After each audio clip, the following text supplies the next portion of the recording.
So um, I think it's a mindset where a lot of us share in this space, that curiosity, that love for engineering. So as a kid, you would always pull apart alarm clocks, right, to see how they work. So in my professional career, I've always looked at technology in depth and look at how they worked. And in 2012, when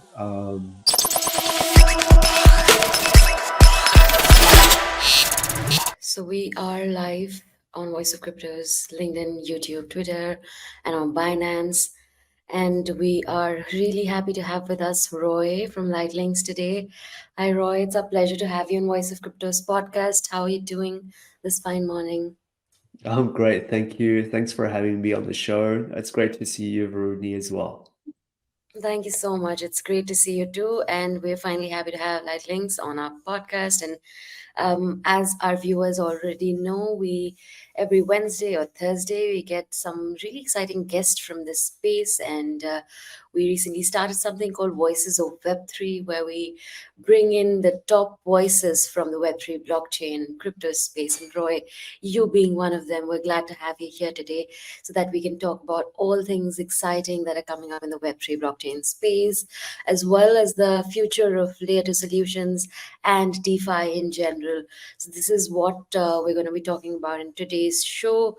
Without further ado, I think I will pass on the mic to Roy. And my first question, Roy, to you would be Web3 is such a crazy space, it's such a new space, and it sort of started existing some 5, 6 years back. Bitcoin itself, uh, a decade or so old. So when did you decide that you want to make a move into the Web3 space, and how did your Web3 journey basically start? Yeah, great story. Great question. Um, I have a computer science background, so I'm very technical and love everything technology. So um, I think it's a mindset where a lot of us share in this space, that curiosity, that love for engineering. So as a kid, you would always pull apart alarm clocks, right, to see how they work. So in my professional career, I've always looked at technology in depth and look at how they worked.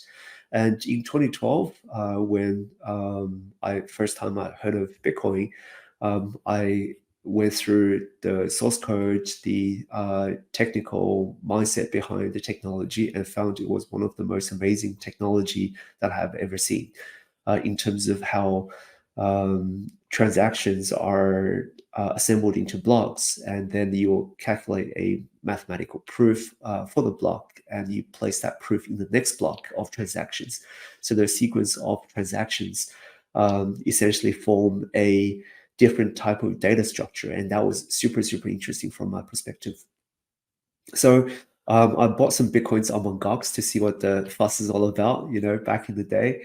And luckily, I withdrew the Bitcoins before the hack happened. And we're operating a video gaming community, video gaming social network back then, and we're just giving away Bitcoins for fun as a reward for the moderators, because back then it was like monopoly money, right? Internet money. So didn't really think too much of it. And but the fascination for technology has always been around to see what the implication of these technology are, and how the real world could use this technology outside of speculation, outside of the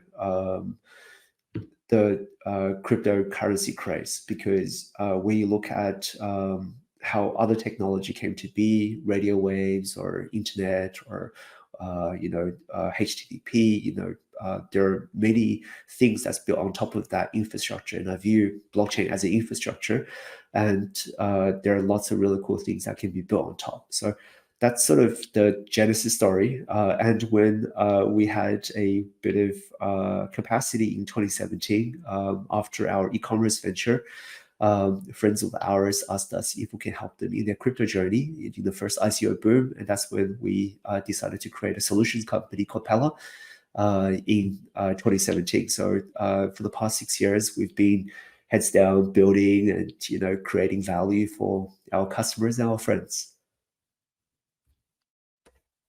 Absolutely. What a marvelous journey, I must say, and really intriguing, like most of us. But LightLink as a concept is very interesting. How did you come up with the concept itself of LightLink? I mean, if you could just walk us through the inception days when maybe you and your partners were sitting down discussing how you want to build onto this firm. And so, how did you build onto it from then to now? How far are you?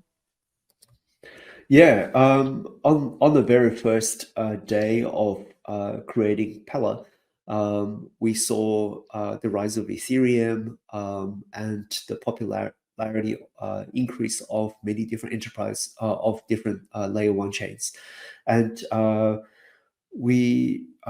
personally thought it was very difficult to scale. Because still back then you can only do a few transactions per second, and the transaction speeds were very low. So back in 2017, we created enterprise blockchain, and that's a earlier version of LightLink.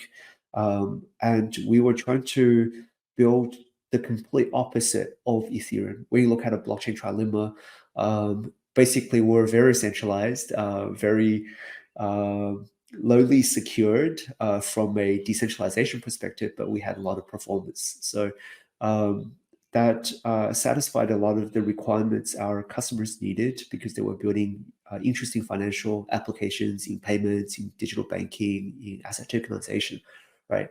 So as we started building those applications, then we saw the rise of DeFi, and that was really inspiring, right? That was almost like the second wave of like first time I saw the foundation technology of a ledger or of a DLT of a blockchain. That was truly inspiring. And then when I saw DeFi, it was another mind-blowing moment, right? To go, wow, this technology is so cool.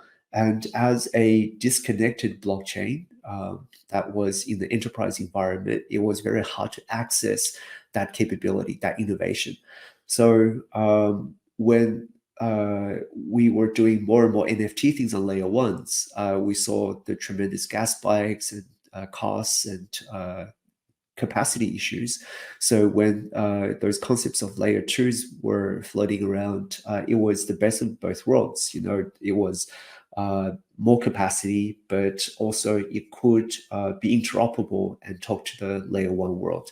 And that's why we built LightLink to be more scalable than layer one, but also more transparent, interoperable than enterprise blockchains. And we're addressing problems that we saw with our clients. We had large investment banks in Thailand. We formed this partnership with a large media company and building a metaverse.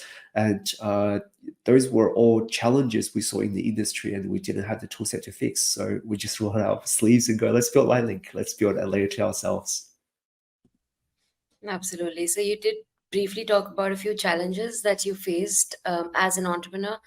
So when you looked at other entrepreneurs, and you mentioned that there were enterprises that were coming to you with problems, and that's how you came up with this interesting solution.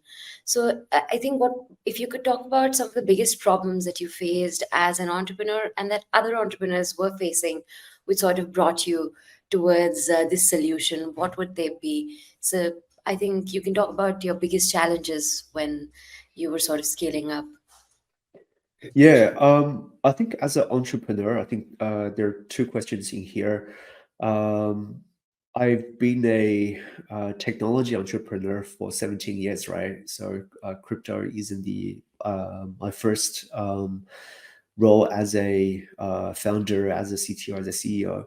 So I had to learn a lot from the difficult journey of an entrepreneur, right? It's not the most glamorous, necessarily isn't the one that makes the most money.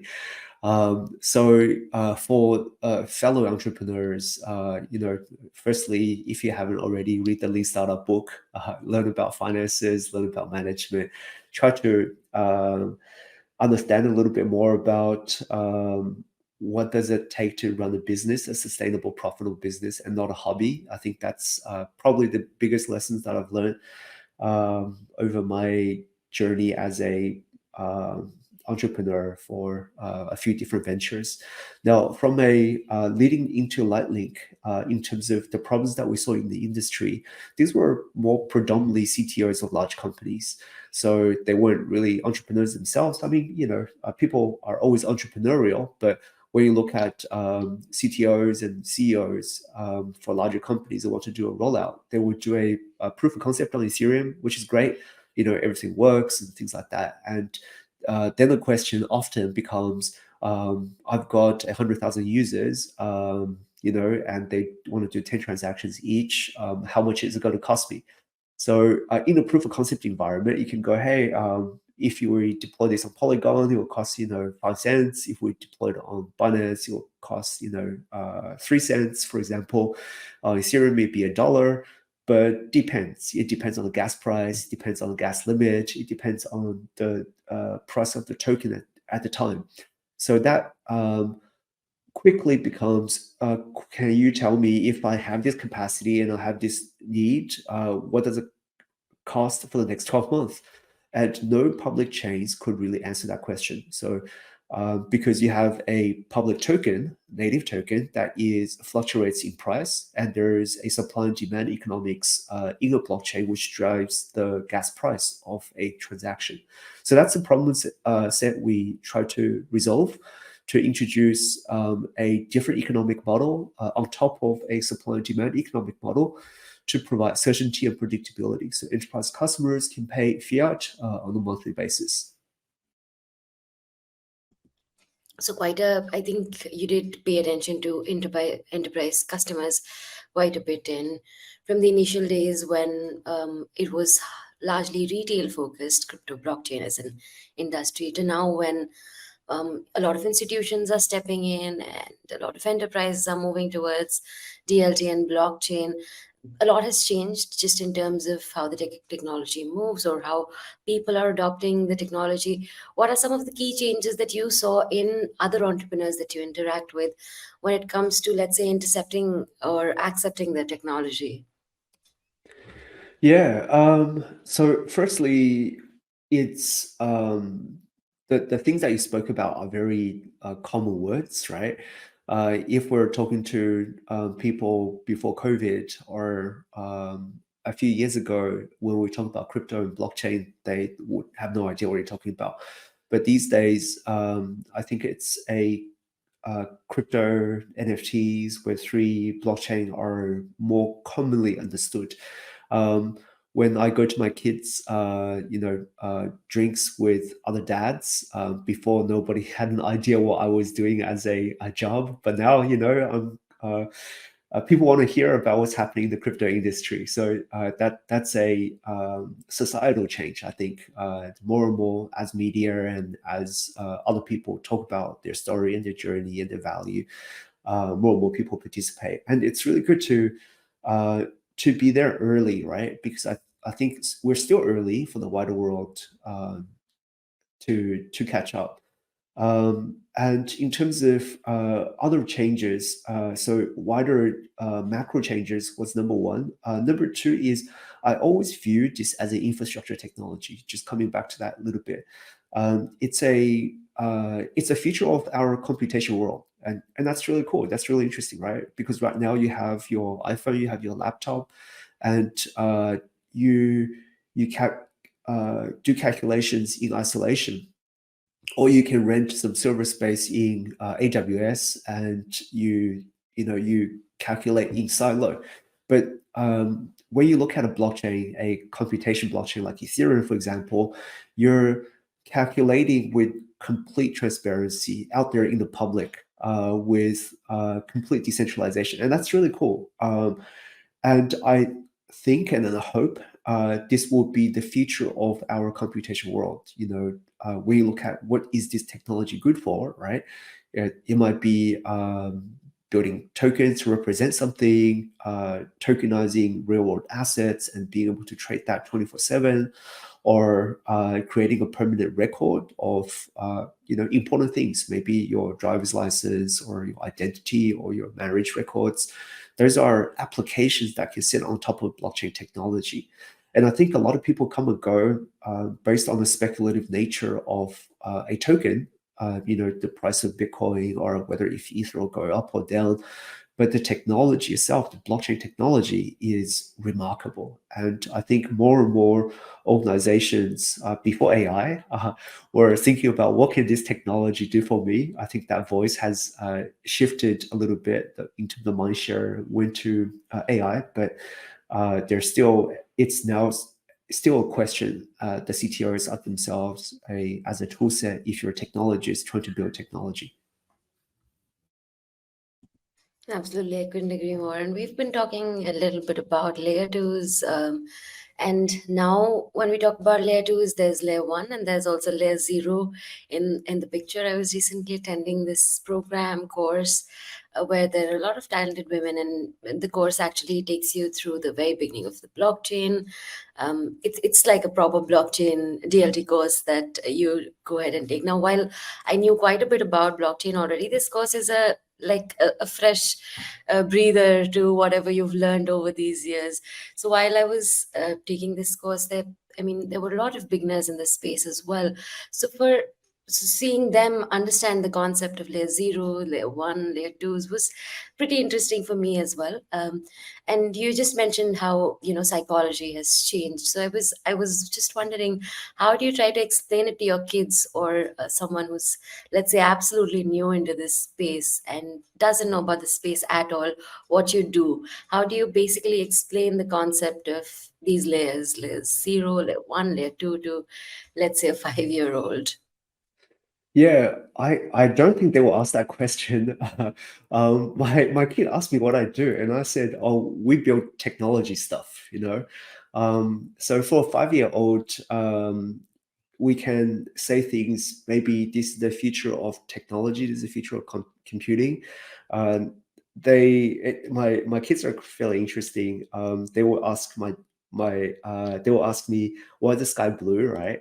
Like a very common question, and I will say, it's because the waves, the ultraviolet waves that comes through the air, and the atmosphere filters some of the waves, and therefore you get different refraction. And you have this, you see different spectrum of light. And I thought I gave a pretty good understanding of that. They look at me and they walk away to Google and go, "Hey Google, why is the sky blue?" So um, their understanding of technology and what is native to them is fundamentally different to us, right? So when they grow up, their understanding of the internet, value, ownership, and how things are computed and proved, maybe are very different to how things are done today. So when and again, I'm coming back to the concept of this is infrastructure technology, and hopefully more and more essential records and transactions are using this newer technology, blockchain, to build on top of. So maybe in the future, our kids, they just view it as a foundation technology. Like the way that we're streaming here, we actually don't know what protocol is going through or what layer is going through, right? When you talk about the network layers, there's actually many different network layers, whether if it's transportation layer, application layer, security layer. We actually don't really care anymore. We just open a browser, we plug in our mic, and it works. And similarly, for most of the infrastructure and protocols that we use in emails, in web browser, in chats, these are all different protocols. So in the blockchain protocol, I think in the future, probably it's going to be more and more abstracted away from us. Your Apple phone probably going to have a more secure chip, and it takes care of the cryptography and the different application layers. Your digital wallet, your Apple Pay, might route through layer 0, because this particular layer has a more favorable exchange rate. So I think, yeah, that's sort of where I see the future going. Absolutely. Talking about layer 2s, since that is the topic of discussion today, in fact, there are quite a few native problems that layer 2 blockchains still face, and interoperability, I think, is one of them, has been for a really long time. So, if you could briefly talk about some of the native issues or problems that layer 2s have faced till now, and how are entrepreneurs sort of seeking to combat those going forward? Yeah. there are lots of problems, right? Like usability being one. The current Web3 world, largely, if you're minting an NFT, bridging over assets, or even doing simple things as asset transfer, opening up MetaMask, selecting USDC, copying the address through, and sending the transaction through, that process itself is absolutely terrible, right? Because your kids, your parents, your friends are not going to do that. And they type one digit wrong, it's non-recoverable. You lose all your assets, right? You click a wrong button on the internet, your assets could be stolen. So the usability is absolutely terrible, and it's a wider ecosystem industry challenge, and I think lots of really talented people are trying to solve. And for all those entrepreneurs out there, go and solve it. It'd be great if we could have a much easier way to transact in the blockchain world. Now, in terms of specific things that we solve from a LightLink perspective, we have something called a gasless enterprise mode. So from that perspective, when you have USDT, you send USDT, there's no need for a native gas token. And that's our attempt to increase usability a little bit more to map to the real world. So you don't need to go and buy Matic or BNB or Ether or whatever the native token is for a smart contract transaction to go through. And we saw that as a challenge because the current world in crypto, in blockchain Web3 is tiny. We look at crypto natives out there, right? There are only hundreds of thousands, tens of thousands of really heavy participants in this industry. We look at the size of the world, there are billions of people on this planet, and they all use payments. They all have problems to solve. So how do we bridge the gap? It's very difficult. We experience in the enterprise blockchain world because it's so insular in its economy. When you look at layer ones, it's very slow and costly because it has huge decentralization and security costs. So that's where layer twos can step in and solve. So that's what we try to do by working, providing technology for enterprise applications, for enterprise customers to make use of, and then maybe they can bring on substantial users onto the Web3 ecosystem. And luckily, we've made good progress in that regard. So hopefully we can bring on millions of customers into this space. That is, in fact, the hope that all of us have.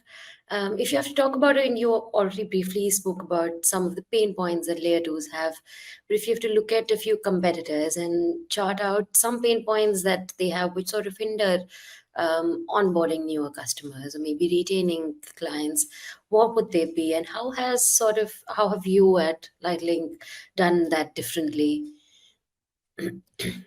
Yeah, great question.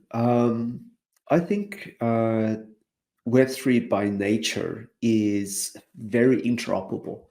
So you have MetaMask, you click on a link on BNB scan, and you can add Binance to your chain. You can go to Polyscan and add Polygon to your chain, right? So using MetaMask and changing networks and jumping between different things, it's relatively easy. So it's very hard to retain users as you grow because you as long as incentives are offered elsewhere, there's another airdrop, there's another cool collection, there's speculative nature, it's very easy to take your assets and go somewhere else. So that ability to retain customers, and it's the same group of people going through the different chains, right? And that's what I was talking about earlier in terms of how can we break that cycle and bring more people into this space. So that's what we're trying to do, number one, in terms of having a more enterprise focus, building more enterprise foundations. Number two, having that non-linear payment model is really interesting because when you look at layer one, it's all about decentralization security. So the economic model in that equation has to be supply and demand, and it has to be token driven. But in the layer two, if then you question why does a layer two exist? Layer twos exist to scale layer ones, right? Like it's a very simple statement. So when you look at a scaling solution, if you copy exactly what layer 1 has into a layer 2, it doesn't actually scale layer 2. And one of the fundamental problem is its supply and demand model. So if you're still paying for Ether, in a if you want to use an NFT ticket and you're still paying a native token for that ticket to go through, you will never achieve mass adoption. And enterprise customers would never use this technology. So all the public layer 1s have this native token public chain issue, and we try to resolve that by for the enterprise mode, for gasless mode, potentially you can use a monthly payment as opposed to a native token, and therefore the customers of yours, and you are paying on behalf of customers already with a more predictable manner, so your customers don't need to pay gas. And it might be something very small from a customer perspective, but the usability element, that's why I said the usability is the biggest challenge, right? The usability increase is substantial because it maps to a real world exercise. You take out your NFT for a ticket, you scan that ticket, your ticket becomes a use to use and done. It should be as simple as that. Absolutely, that does make a lot of sense. If we talk about the DeFi space, 3 years back, the DeFi space was booming and TVLs was skyrocketing. At this point, however, owing to the larger bearish blues that we sort of faced as a market in the last 1 year or so.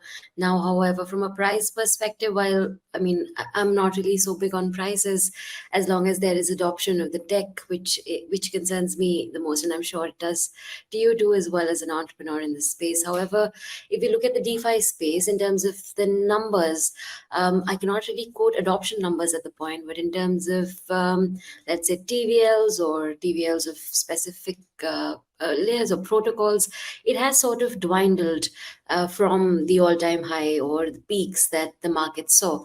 So this is also largely due to the psyche or the sentiment, which at the moment remains a little bit bearish. How has this reflected on an entrepreneur side? I'm sure that there were massive layoffs, a lot of businesses were shut down. But from an entrepreneur point of view, where do you think, or how far do you think we are in terms of the tech adoption? And how far do you think DeFi as a space has come? Or have we even come that far? I think is my main question. Yeah. So I actually was Googling in parallel while you were saying that, because on June dashboard, right? You can Google June dashboard and type DeFi and see DeFi activities, right? So it's really cool to have that level of transparency available. So I think DeFi is substantially more important after the last trough. So when FTX and I don't really need to name the list of institutions and centralized exchanges that failed in this journey. And it's because of fraud. It's because of lack of transparency and inappropriate use of user funds, right? So from a DeFi perspective, as long as the security is sound, everything's transparent because it's code. So I think from maybe it's just a different media that I read. From a wider sentiment perspective, I think there is a little bit more trust in DeFi, and we are seeing. It's been a while since I saw that graph in terms of overall centralized exchange transactions going down and DeFi transactions going up, right? So I think just looking at 6 months ago, I can't recall exactly when, that Uniswap had the same amount of transactions, probably overtaking some of the largest centralized exchanges, right?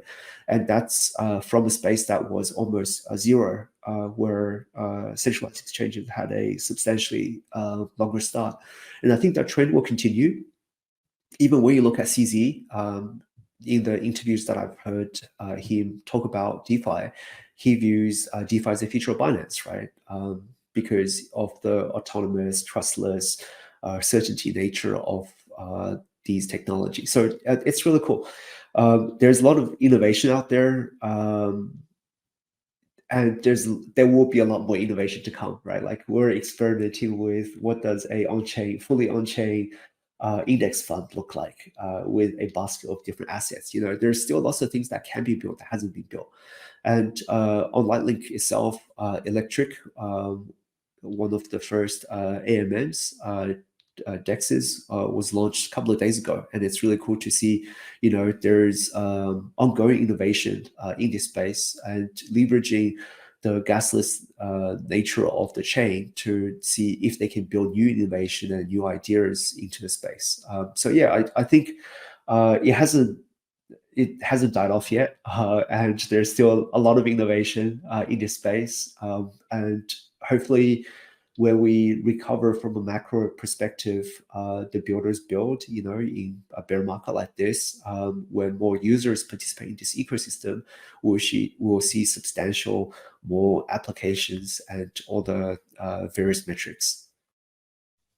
Absolutely. But despite the bear market, however, Roy, I mean, there was a decent, a lot of entrepreneurs came up and they were still building onto their products. However, when I talk to when I talk to people from the Web2 space or people who are not from the Web3 space, I generally get this statement a lot that entrepreneurs in the Web3 space are looking for solutions to problems that don't exist, or are essentially trying to sort of solve the same problem over and over again, to which solutions, let's say, already exist. What would be your views on this statement, and how do you yourself differentiate from enterprises that are actually about to do good, or would be or are working on legitimate solutions versus, let's say, just noise?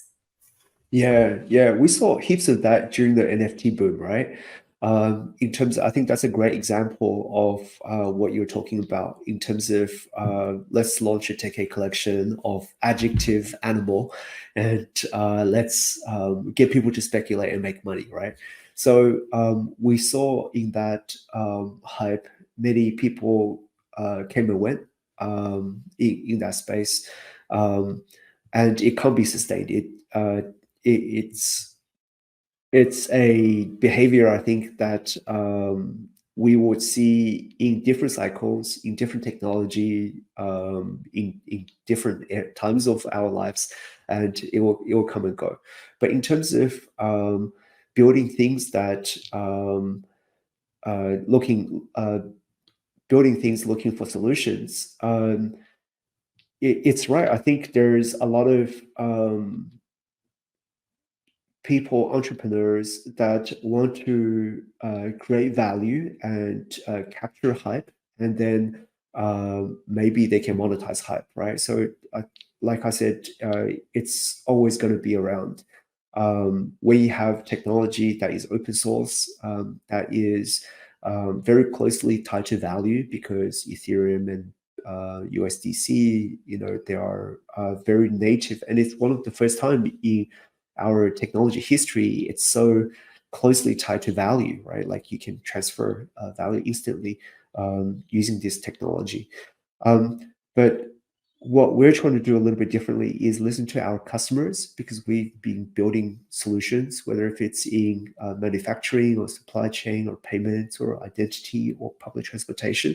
Try to listen to them and see these are the limitations that you have and concerns you have. Let's invest into this technology, try to address the concern you have. So that's how we came to be, like that. We're solutions first. We're launching in conjunction with our partners, try to solve their problems. But hopefully it becomes a platform that other enterprise customers, other entrepreneurs can innovate and build on top of, because we have a few different characteristics. Also, Roy, in the Web3 space, one problem that entrepreneurs have been facing, and hear it from me because we've been facing it too, that it's, even though you generate revenues, it's really difficult to flip profits at the moment? I mean, so how have you at LightLink managed sort of, let's say, to pump revenues while also building what you're trying to build, and sort of onboarding more new users, while also having like a constant flow of income or stream of revenue? How has that acted for you, and what would be your key tips to entrepreneurs to, let's say, sustain revenues in this space?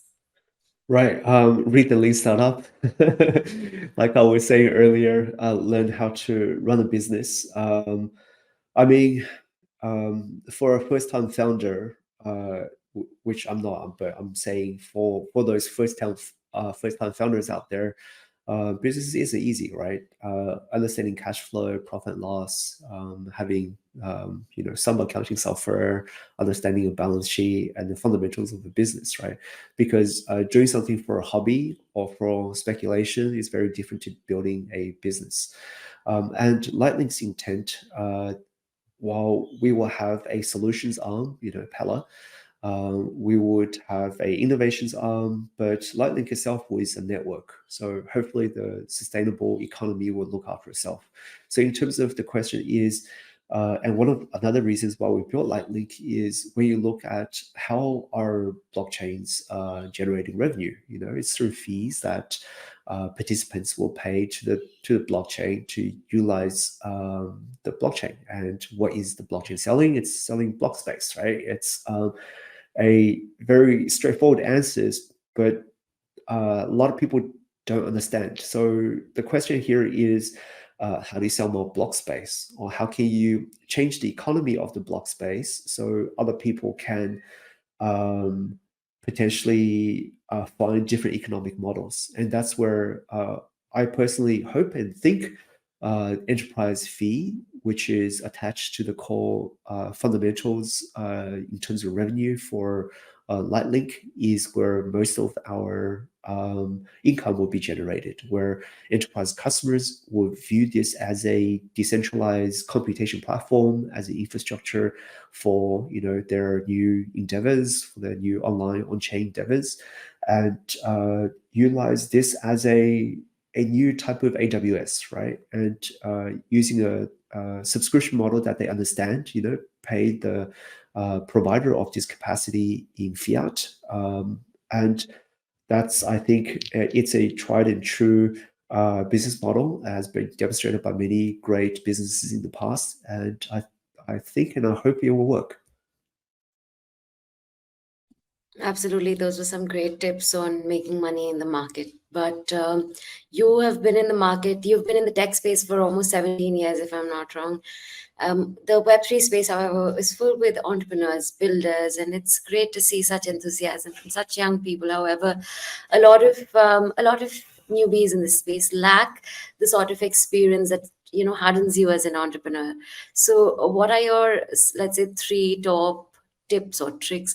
You can of course say more than three or less than three also, it's just a number that I say. So what are your top let's say tips and tricks for young entrepreneurs in the Web3 space or just in the tech space?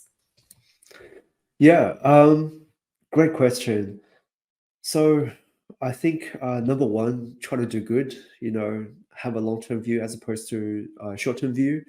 Um, Especially in this industry where it's pseudonymous, whether and value is so closely a lot attached to the technology, you can flip some tokens and speculate, but that's not really a business. It's it's a little bit of a hobby. You can do that in the casino. You can go to you can buy even other types of equities or securities to have the same outcome. So I wouldn't actually say that is a entrepreneur, right? You can trade for a living, but that's a trader, right? So if you're an entrepreneur, try to do build a business. So fundamentals of a business, understand who you're selling to, what you're selling for, and what does the entire financial equation look like. And the most important thing is whether if you're adding value, right? So maybe it's purely speculative in that PFP that you created, but if your technology can make somebody's life easier, can make another business operate a little bit cheaper and faster, and can build something a little bit better, but not maybe a little bit, but 10 times better, right? So adding value, I think, would be a very important element in this equation. And then the third one is you just gotta keep on doing it, right? It's not an easy journey, right? It's you might be able to give up in 3 months, in 6 months, but if you do something long enough, you become good at it. And if you keep on doing that, and if you stay true to your core beliefs in terms of it will create value, and you can demonstrate it creates value, and it generates a little bit of income, and keep on doing it, and until and grow that business of yours, and hopefully it will become a successful business in the future. Absolutely. Thank you so much for those tips. And my last and final question to you after this amazing 40-minute round of interview. And it didn't even feel like we've spoken for 40 minutes. Wish it would continue for longer. Nonetheless, my last question, I think, to you would be, we're almost heading towards the end of this year. Final quarter is in. And I hate to call it predictions. So I would just say, what are your top expectations from the DeFi space by the end of this year? And what do you anticipate happening in this space next year? Are there any trends that you're really excited about outside Lightlink in the DeFi market as well as for Lightlink? Yeah, it's a great question, but unfortunately, I probably don't have a great answer to. We've been heads down building substantially, so it's very difficult for us to surface and look around. And I used to listen to heaps of podcasts, but now I just have very little time in that. And I think the wider macro economies are probably the thing to watch in terms of we have a high interest environment, geopolitical tensions. You have a couple of wars going on, like terrible atrocities are happening around the world, right? So when you look at our industry, it's classified as a super high risk industry, and it's almost like the last thing to go up to have further investment into if we are at the current economic conditions. So I guess a leading indicator would be if the US Federal Reserve are stop increasing interest rates or announcing interest rate cuts. I think that would be a great indication of there will probably be more attention into this space in the future. But from a wider macro perspective, Bitcoin come back up a bit for the past couple of days, right? And one of the reasons for that might be the ETFs that are coming through. And maybe that will bring new participants into the space. And as they do, maybe the existing money in the ecosystem will cycle out into other alternative assets, and we'll get a cascade of fund cycling to different type of things. And as Bitcoin halving coming up early next year, I think that narrative is interesting, and more people will participate in that narrative, and therefore you'll probably get more participants in the industry. So yeah, those are I think wider macro things. But in terms of specific DeFi elements, I think there are much better people in the market to talk about those things. Even so, thank you so much for those insightful points. And I think you did mention some really key aspects about being a great entrepreneur, sustaining in the DeFi space. And I don't think I can thank you enough for all of those great points that you made out there, Roy. So thank you so much for all of that. And I completely agree with most of what you say. And really great things coming forward this year and especially next year beginning. So would be looking forward to that. And once again, thank you so much for joining us today, and all the very best to you and Lightling. I'm sure that there are a lot of exciting things coming up from your team as well that I would request our followers and users or viewers to go ahead and check out. Any closing words before we wrap this episode today, Roy? Yeah, thanks for Varuni for your time and invitation into this great program. We currently have an airdrop campaign that's happening on Galaxy, so check us out. We're giving 2.5% of our supply to early adopters of our network. So come and experience what gasless transactions is all about. Oh, thank you for your time. It's great to be here. Thank you so much for joining us today. And in fact, on our Binance Live, we had almost 600 people join in who were asking for gift boxes or just giveaways. So I think you can go ahead and check out what Roy mentioned and expect something there. And of course, experience what cashless transactions feel like. So go ahead and check it out. And thank you so much once again, Roy. The pleasure was ours. It was great to have you on our show today. Thank you so much. Thank you very much. All right, bye everyone. We'll see you next time with another interesting guest. And I would once again say that none of what we say in these sessions is financial advice. Please go ahead and do your own research. Like Roy mentioned, this is still a high risk asset class, and we wouldn't make any predictions. So do your own research in this market and don't take anyone's word for it. Thank you, everyone. And we'll see you next time with another interesting guest. And thank you so much, Roy and Lightling, for joining us today. Bye bye.